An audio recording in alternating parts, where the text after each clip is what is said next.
Now we start Euler's method. We are solving dy upon dx equal to 1 minus 2xy with initial condition y0 equal to 0. Step size h equal to 0.2 and we want y at x equal to 0.6. हमें Euler method इस्तेमाल करना है। Euler method के मुताबिक ये function आपके पास given है dy upon dx 1 minus 2xy।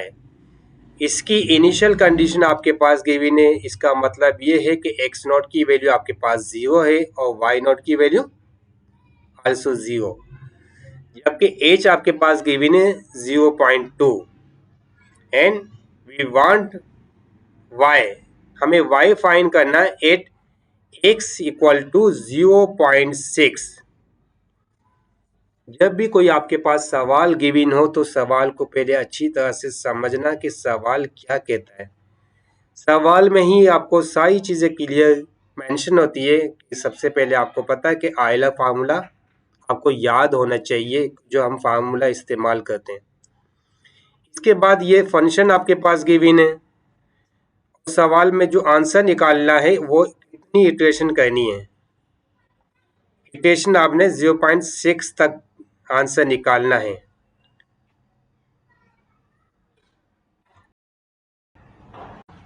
अब आप देखिए यहाँ पे ऑयलर मेथड का हमने फार्मूला इस्तेमाल किया है।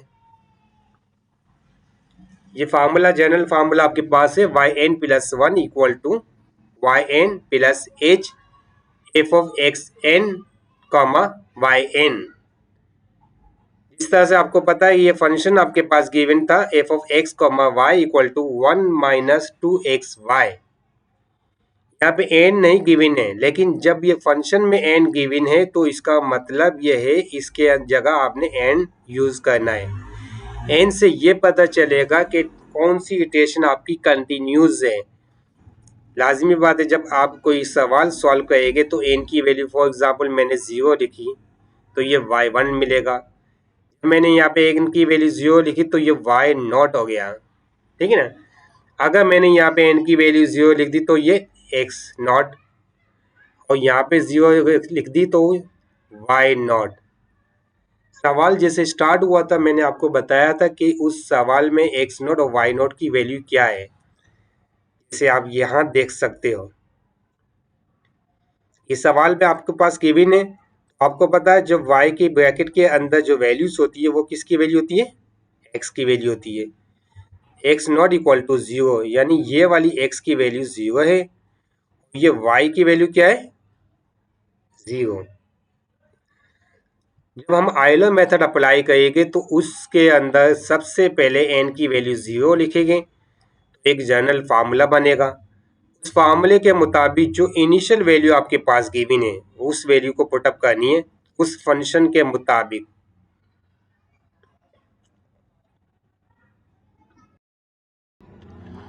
अब आप यहाँ देख सकते हो आयलर मेथड हमने अप्लाई करना है, लेकिन यहाँ पे एक्स नॉट और ये वाई नॉट, यहाँ पे भी एक्स नॉट होगा और यहाँ भी वाई नॉट होगा, क्योंकि फर्स्ट स्टेप हम स्टार्ट कर रहे हैं। ये आप देख सकते हो X not equal to 0 Y not equal to 0 मैंने वैल्यू लिए। अब ये फंक्शन ले लिया हमने, इस फंक्शन के मुताबिक ये 1 आपके पास गिवन है सेम राइट, माइनस साइन है वैसे की वैसी लिख दिया मैंने, 2 आपके पास है वैसे की वैसी राइट कर दिया। एक्स, क्योंकि एक्स नॉट किसके इक्वल है 0 and Y not equal to 0। अब ये 2 को मैं 0 के साथ मल्टीप्लाई कर दूं तो ये सब टर्म क्या बन गई 0 और आपके पास ओनली 1 बचा। ये जो मैंने फॉर्मूले के अंदर n की वैल्यू 0 लिखी थी तो ये y1 बन गया। ये जनरल एक फार्मूला बन गया n की वैल्यू 0 पुटअप करने के बाद। अब आपको पता है मैंने इसकी वैल्यू निकाल दी, क्योंकि आपको मालूम है कि आयलर मेथड में ये फंक्शन की वैल्यू निकालनी है, तो जिसका आंसर आपके पास 1 आया है। वाई नॉट किसके इक्वल था? 0।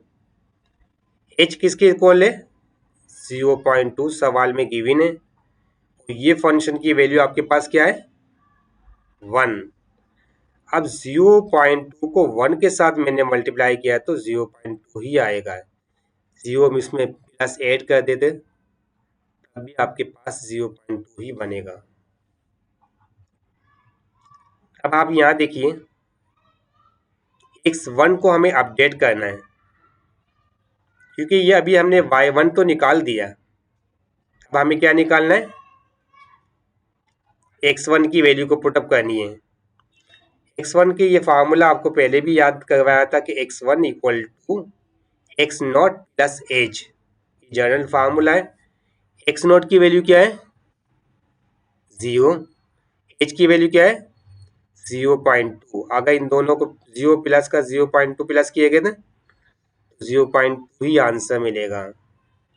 सो after step 1 it means x1 equal to 0.2, y1 क्या है?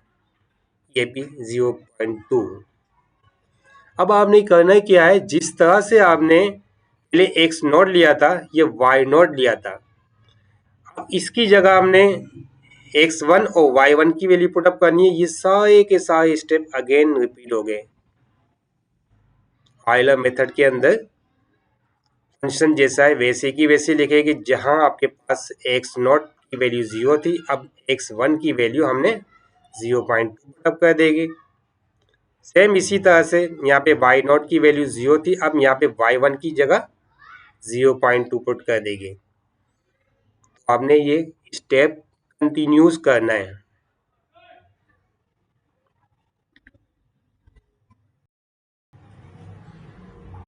Step 2, x1 equal to 0.2, y1 equal to 0.2 मिल गया आपके पास। ये देखिए ये क्या बना आपके पास? f of x1 and y1।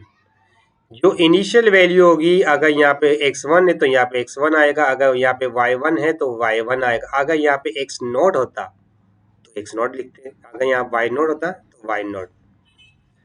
अब ये जो फंक्शन आपके पास गिवन था पहले 1 माइनस का 2xy, तो 2 का आपके पास फार्मूले के मुताबिक जो सवाल गिवन है वो आपने 2 का लिख दिया। इसी तरह से आपने ये किसकी वैल्यू लिखी? x1 की वैल्यू। किसकी वैल्यू है? y1 की वैल्यू। अब ये तीनों वैल्यू को आपस में मल्टीप्लाई करना है तो ये आपके पास आंसर मिलेगा 0.08। 1 में से माइनस कर दो 0.08, देन वी गेट 0.92। ये f of x1 and y1 हमने निकाला, क्योंकि आपको पता है जब हम y2 निकालेंगे तो ये फार्मूला बनता आयलर मेथड का। इस फार्मूले में ये लिखा हुआ था कि इसकी वैल्यू हमें फाइंड करनी है, इस वजह से हमने ये पहले वैल्यू फाइंड की है। अगर आप ये फार्मूला पहले लिख के ये बाद में लिख दो वो भी तरीका सही है, नो इश्यू। y1 की वैल्यू क्या गिवन है? 0.2। आपको मालूम है ना, जब हमने आयलर फार्मूला लिया था पहले n की वैल्यू हमने 0 लिखी थी तो y1 मिला था। अब हमने क्या लिखा? n की वैल्यू 1 लिखी तो y2 बन गया और ये y1। y1 की वैल्यू 0.2 है प्लस h की वैल्यू 0.2 है। सेम इसी तरह से ये जो फंक्शन में जो आंसर मिला 0.92 वो हमने यहाँ पुटअप कर दी वैल्यू। अब 0.2 को मल्टीप्लाई करना है 0.92 के साथ तो ये बन जाएगा 0.184। आखिर में इन दोनों को प्लस कर देना, देन 0.384। अब आपको पता है ये हमने y2 निकाला है। जब ये y2 निकाला तो x2 क्या होगा? वही फार्मूला जो मैंने स्टार्ट में बताया था, x2 equal to x1 plus h। x1 की वैल्यू आपके पास क्या है? 0.2 प्लस h की वैल्यू क्या है? 0.2।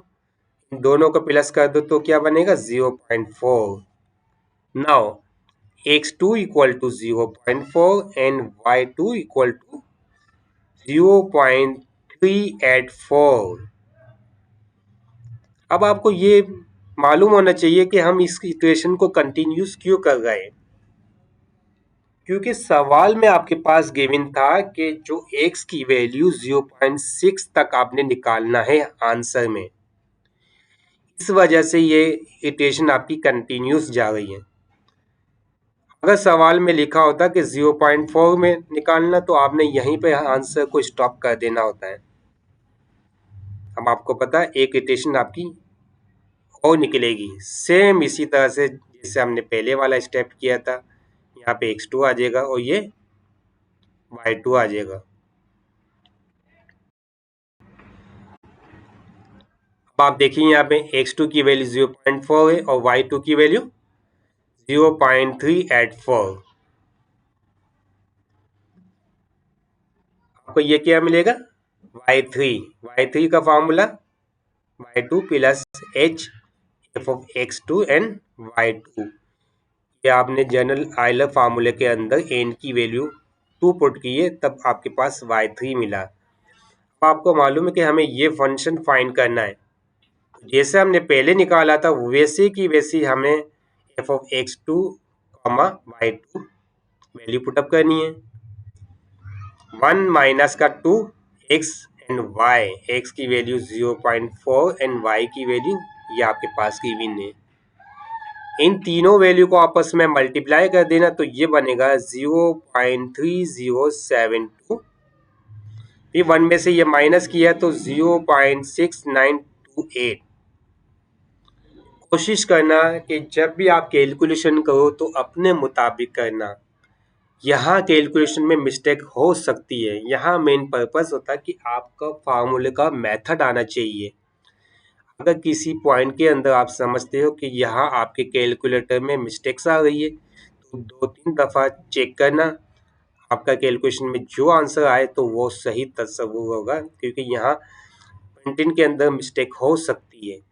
लेकिन आपने अपने एक कैलकुलेटर नहीं तो दूसरे कैलकुलेटर से आंसर निकालना, और जब देखते हो आपने 2-3 स्टूडेंट्स ने आंसर सेम निकाला है तो इसका मतलब आपका आंसर सही है, तो यहाँ मिस्टेक हो सकती है। ठीक है ना। यहाँ मेन पर्पस ये होता है कि आपको मेथड बताया जाए, स्टेप ऑफ सॉल्यूशन बताया जाए, लेकिन यहाँ कैलकुलेशन के अंदर पॉइंट्स के अंदर जो पॉइंट की वैल्यूज होती है कम से कम पॉइंट के बाद 4 डिजिट में आंसर लाजमी लिखा हो, क्योंकि आपको पता है ये सब्जेक्ट आपका बिल्कुल माइनर डिफरेंस होता है ना, उसको चेक करता है। y3 की जगह आप देखो y2 की वैल्यू हमने पुटअप की प्लस h की वैल्यू पुट की। ये जो फंक्शन में हमने आंसर निकाला था 0.6928 वो हमने यहाँ पुटअप कर दी। ये वाला डॉट मल्टीप्लाई को शो करता है। 0.2 को इसके साथ मल्टीप्लाई कर दिया तो आपका ये आंसर मिला। अब आपको पता है यहाँ प्लस साइन है तो इन दोनों वैल्यू को प्लस कर दिए तो आपका ये आंसर मिला। अब आपको पता है ना, अगर आप 4 डिजिट में आंसर लिखते हैं तो ये 6 को राउंड अप करके, यानी यहाँ 5 नहीं आता फिर यहाँ पे 6 आएगा। अब x3 इसी तरह से इम्प्रूव करना जैसे हमने पहले किया था। मालूम है ना अब आपको इसकी वैल्यू कैसे मिलेगी। गुड, अभी आपका माइंड चल गया कि x3 equal to x2 plus h, दोनों वैल्यू को प्लस कीजिए तो आपके पास क्या आंसर मिला 0.6। x3 की वैल्यू आपने यहाँ पुटअप कर दी और y3 की जो वैल्यू मिली हमने यहाँ लिख दी।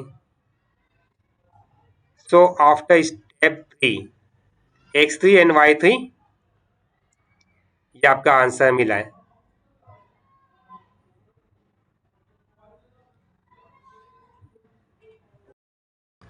इसके अंदर देखो अभी आपके पास क्या फाइनल आंसर मिला है 0.5226, क्योंकि अभी हमने जो आंसर निकाला है this is the approximate value of y at x equal to 0.6 using Euler method with h equal to 0.2। अगर यहाँ 0.6 की जगह 0.4 लिखा होता तो आपको पता है एक स्टेप आपका कम होता। सेम इसी तरह से अगर इसमें 0.6 की जगह 0.8 आ जाए तो ये इटरेशन आगे कंटिन्यूस अगेन होगी। जो भी आपका आंसर होगा वो फाइनलाइज होगा। कैलकुलेशन आपने अच्छी तरह से देखना है, जो आपका आंसर मिलेगा वो सही होगा। यहाँ भी मिस्टेक्स हो सकती है लेकिन कैलकुलेशन आपने अपना कॉन्सेप्ट क्लियर करना कि आपका आंसर सही है। Okay, thank you.